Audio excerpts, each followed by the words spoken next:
Hi friends, டக்குன்னு செய்கிற chicken குழம்பு எப்படி செய்கிறதுன்னு பார்க்கலாம். அதுக்கு கடாயில் 100 ml எண்ணெய் விட்டுட்டு, எண்ணெய் காய்ஞ்சதும் அது கூட ஒரு டேபிள் ஸ்பூன் சோம்பு சேர்த்துக்கலாம்.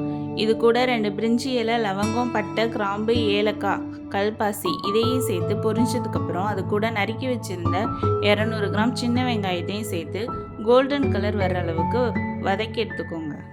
வெங்காயம் நல்லா வதங்கினதுக்கப்புறம் அது கூட தேவையான அளவு உப்பு, 2 டேபிள் ஸ்பூன் இஞ்சி பூண்டு பேஸ்ட்டு இதையும் சேர்த்து நல்லா வதக்கி எடுத்துக்கோங்க.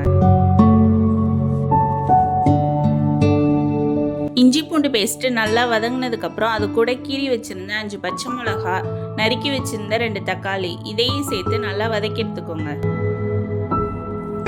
தக்காளியும் பச்சை மிளகாவும் நல்லா வதங்கினதுக்கப்புறம் அது கூட கழுவி வச்சுருந்த 500 கிராம் சிக்கனையும் சேர்த்து ஒரு 2 நிமிஷம் மட்டும் வதக்கி எடுத்துக்கோங்க.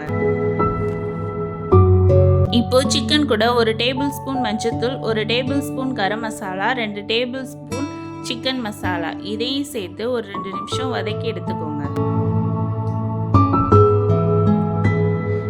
சிக்கன் கூட மசாலா நல்லா வதங்கினதுக்கப்புறம் இதை மூடி போட்டு ஒரு 2 நிமிஷம் மட்டும் வேக வச்சு எடுத்துக்கோங்க. சிக்கனில் உள்ள தண்ணியிலேயே இது வெந்துடும்.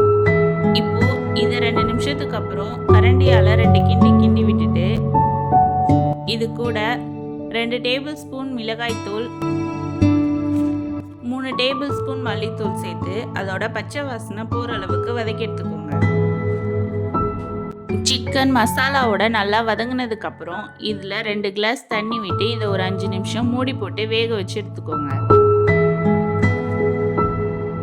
குழம்பு நல்லா கொதிச்சு அதோட பச்சை வாசனை போய் சிக்கன் அதோட எண்ணெய் பிரிஞ்சு நல்லா வந்துருச்சு. இதுக்கு மேலே கொத்தமல்லி தழை தூவி சர்வ் பண்ணிங்கன்னா அவ்வளோதாங்க, டக்குன்னு செய்கிற சிக்கன் குழம்பு ரெடி. இது ஒயிட் ரைஸு, சப்பாத்தி, இட்லி, தோசைக்கு நல்ல காம்பினேஷனாக இருக்கும். இந்த வீடியோ பிடிச்சிருந்தா லைக் பண்ணுங்கள், ஷேர் பண்ணுங்கள், கமெண்ட் பண்ணுங்கள், மறக்காமல் சப்ஸ்கிரைப் பண்ணுங்கள். பக்கத்தில் இருக்க பெல் ஐக்கானை கிளிக் பண்ணுங்கள். அப்போ தான் நான் போட்ட வீடியோ உடனே வரும்.